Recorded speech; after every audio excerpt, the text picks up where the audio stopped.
Hello, എന്തൊക്കെയുണ്ട് വിശേഷം? എന്തൊരു മഴയല്ലേ! 2-3 ദിവസമായിട്ട് ഭയങ്കര മഴ തന്നെയാണ്. വടക്കൻ കേരളത്തിൽ പൊതുവെ മഴ കൂടുതലാണെന്ന് ന്യൂസിലുണ്ടായിരുന്നു. ഇന്നിവിടെ റെഡ് അലേർട്ടാണ്. അതിൻ്റെ തന്നെ കാണാനുണ്ട് നല്ല പൊരിഞ്ഞ മഴ. ഇന്നാണ് എൻ്റെ ഉച്ചയുറക്കവും നടന്നില്ല. കാരണം അതേ ഒക്കത്തിരിക്കുന്ന ആളാണ്. അവൾക്ക് എല്ലാവരും എഴുന്നേറ്റ് കഴിയുമ്പോഴാണ് അവൾക്ക് ഉറങ്ങാൻ പറ്റുക. ദേ കണ്ടോ കിടന്നുറങ്ങുന്നത്. എല്ലാവരും എഴുന്നേറ്റ് കഴിഞ്ഞ സമയത്ത് അവൾ കിടന്നുറങ്ങി. ആ സമയമാകുമ്പോൾ എനിക്ക് കിടന്നുറങ്ങാൻ പറ്റുമോ? 4 മണി കഴിയുമ്പോഴാണ് അവളുടെ ഉറക്കം. അവളെ ഉറക്കിയിട്ട് ഞാൻ ചായ ഉണ്ടാക്കാൻ വന്നതാണേ. ഇവിടുത്തെ ചായ സമയം 4 മണി 4:30. ഇതിൻ്റെ ഇടയിലാണ് ഇവിടുത്തെ ചായ സമയം. ചില സമയങ്ങളിൽ 4:30 കഴിയാറുണ്ട് കേട്ടോ. പക്ഷെ അത് അപൂർവങ്ങൾ മാത്രമാണ്. എനിക്ക് പൊതുവേ ഈ കുക്കിംഗ് മടിയുള്ള കാര്യമാണ്. അത് പണ്ട് തൊട്ടേ അതെ. നമ്മൾ കൈവച്ച ചില മേഖലകളുണ്ടല്ലോ, അതായത് കുക്കിങ്ങിൽ നമുക്ക് ഭയങ്കര കോൺഫിഡൻറ്റ് തരുന്ന ചില വിഭവങ്ങളുണ്ടല്ലോ, അതൊഴികെ എനിക്ക് പുതിയത് ട്രൈ ചെയ്യാനോ, സാധാരണ നമ്മൾ ഉണ്ടാക്കുന്ന ഫുഡൊക്കെ ഉണ്ടല്ലോ, കറികളൊക്കെ, അത് സാമ്പാറാണെങ്കിലും അതൊക്കെ എനിക്ക് മറന്നു പോകും. നിങ്ങൾക്കറിയില്ല ആ പ്രശ്നമുണ്ടോ? എനിക്ക് ഒരു തവണ ചെയ്ത് കഴിഞ്ഞാൽ പിറ്റേ തവണ ചെയ്യുമ്പോഴത്തേക്കും ഞാനത് മറക്കും. അതിൽ കൂടുതലും ചെയ്യാതിരിക്കുന്നതിൻ്റെ പ്രശ്നം തന്നെയായിരിക്കും. ജോയുടെ വീട്ടിലാണെങ്കിൽ ഞാനും ജോയുടെ അമ്മയും കൂടെ ഒന്നിച്ചാട്ടോ കുക്ക് ചെയ്യുക. മെയിനായിട്ട് ഞാൻ കട്ട് ചെയ്യുക, അങ്ങനത്തെ പരിപാടിയൊക്കെ ആയിരിക്കും. ഈ മസാലപ്പൊടി ഇടുന്ന പരിപാടി ഉണ്ടല്ലോ, അവിടെയാണ് എനിക്ക് പ്രശ്നം പറ്റുന്നത്.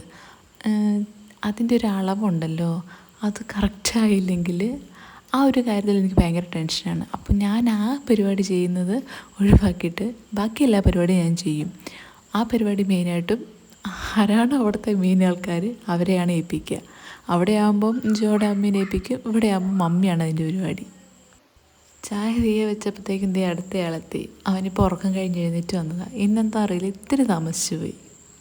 എഴുന്നേറ്റ് കഴിഞ്ഞാൽ പിന്നെ ഇങ്ങനെ ഇച്ചിരി കൊഞ്ചിച്ചുകൊണ്ടൊക്കെ ഇരിക്കണം. ഒന്നുകിൽ ഞാൻ എടുത്തുകൊണ്ട് നടക്കണം, അല്ലെങ്കിൽ മമ്മി എടുത്തുകൊണ്ട് നടക്കണം. ഈ ഒരു പ്രായത്തിൻ്റേതാവും ഇപ്പോൾ എല്ലാ കാര്യങ്ങളിലും അവൻ്റേതായ കോൺട്രിബ്യൂഷൻ എങ്ങനെയാണെങ്കിലും ഉണ്ടാവും. എന്ത് കാര്യം ചെയ്താലും ഉടനെ അവനും അത് ചെയ്യണം, അല്ലെങ്കിൽ അവൻ തന്നെ ആയിരിക്കണം അത് ചെയ്യുക. അങ്ങനത്തെ ചില പിടിവാശികളൊക്കെ ഇപ്പോൾ തുടങ്ങിയിട്ടുണ്ട്. ഇപ്പോൾ അവൻ ചായ ഉണ്ടാക്കാൻ കയറിയിരിക്കുന്നതാണ്. ആരെന്തുണ്ടാക്കുന്നു, കറിയാണേലും ചായ ആണേലും എന്തെങ്കിലും ഉണ്ടാക്കുകയാണെങ്കിൽ ഉടനെ അവരുടെ തോളിൽ കയറിയിരിക്കും. കാരണം അവരുടെ കൂടെ നിന്നാലാണല്ലോ അവന് ഓരോ കാര്യങ്ങൾ എടുത്തിടാനൊക്കെ പറ്റുള്ളൂ.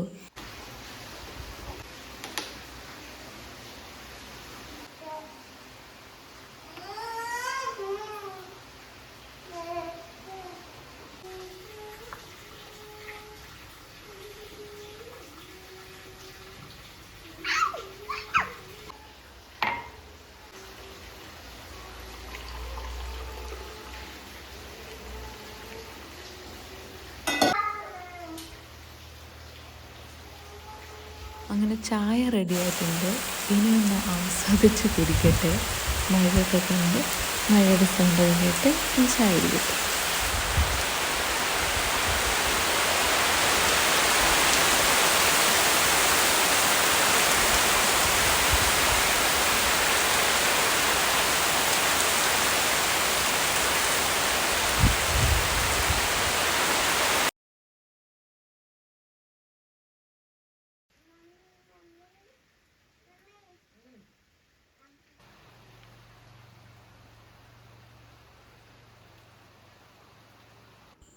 ഇനി അടുത്ത ഡ്യൂട്ടി ജനലൊക്കെ അടയ്ക്കുന്നതാണ്.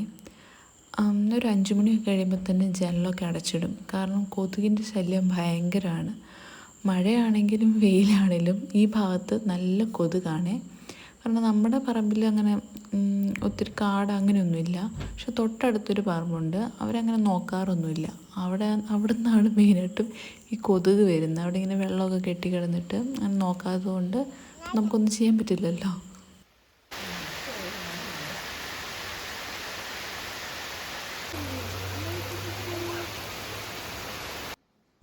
ഞാൻ ചായ കുടിച്ചുകൊണ്ടിരിക്കുമ്പോൾ അവന് സ്റ്റോറി പറഞ്ഞു വന്നിട്ടുണ്ടായിരുന്നു.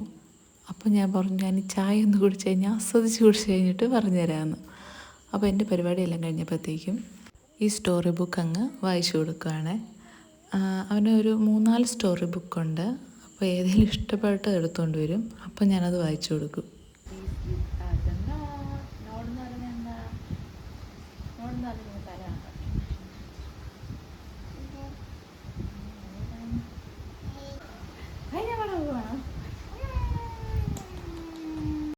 അപ്പോൾ എഡിറ്റിംഗ് ഒക്കെ കഴിഞ്ഞപ്പോഴത്തേക്കും സമയം 11:15 അപ്പോൾ ഇനി ഏതായാലും ഞാൻ പോയി കിടക്കട്ടെ. ഇനി അടുത്ത വീഡിയോയിൽ കാണാം.